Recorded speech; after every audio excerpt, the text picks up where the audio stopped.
Very happy to be joined by former NFL GM and SiriusXM NFL radio host Pat Kirwan. And friend, that's right, and friend, we go way back. Pat, a totally different experience for us here as the Browns at the Combine this year. Kind of, what do you make of everything that's happened from Baker Mayfield, John Dorsey coming in over the last year? Yeah, let me give credit to the guys that were released from their jobs here, but that created all that cap space. Yep. And then you turned over and gave that cap space to a guy like John Dorsey, who's a football guy, and he's doing the right job. And to hit the home run you did with the cornerback you drafted and the quarterback you drafted, two giant steps towards being a really good football team. And I think you're on your way. I dare say this year I'll be predicting you to win more games than you lose. Which we certainly will. And I think you will. I'm not saying that because I'm on your show. I just think your team's built now. With one more draft and a key free agent or two, you'll do it. When you look at this roster, where do you see the positions that the Browns should be looking to address? You know, it's funny when you say that. Like, I think another defensive tackle, you want to have a good rotation of at least three, preferably four guys. This is a really good draft, 4 defensive tackles. I'm in the middle of evaluating them right now and excited about a lot of them. So you'll get one there. You know, I know you re-signed your left tackle, Greg Robinson, but I still would put another tackle in the mix. It'd be nice if one of those starting tackles turned out to be the swing tackle and they had an elite tackle over there. So Kevin Colbert said to me, someone from your division, he loves the tackle population in the draft. So I'd expect you to find someone there as well. It'll be interesting to see what happens at Kareem Hunt. You know, if he gets to the point of being able to play for you, then that resolves depth at the running back. And who knows what's going to happen there. Probably I would go after a backup quarterback. People like, you know, we love Baker. But if Baker gets hurt, you want to be able to win. And you want to, you know, my rule of thumb was go 2-2 at the worst. So to get a guy who can go 2-2, you got to spend about $7 million.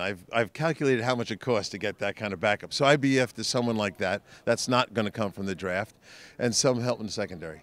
You know, it's amazing how it changes everything when you have the quarterback, though, and you can look into a draft and be free to take the best player truly available. Well, I say this about, I think Seattle told us all how this works now.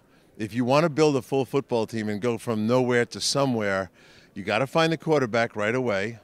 I don't care what round it is, but you want a rookie contract on the quarterback for 3 or 4 years, then secure all your good players. And by the time the quarterback comes due to be paid, you've locked up your roster. You have a chance to be that kind of team.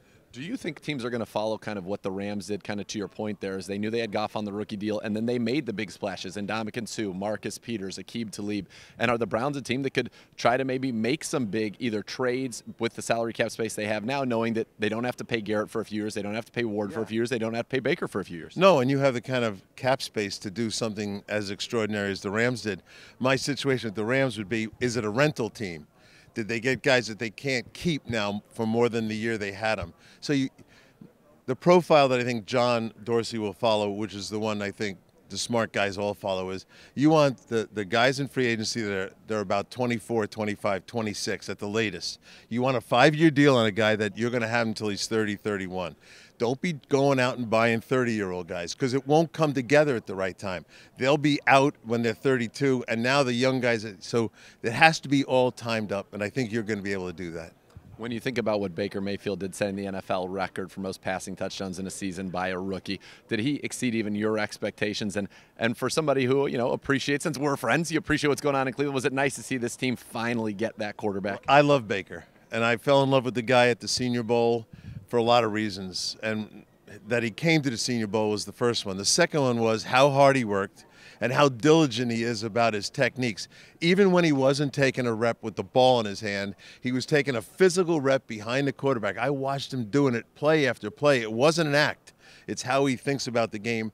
And then when you talk to him, you just know he's a natural leader, and guys that are 5 years older than him are going to follow him.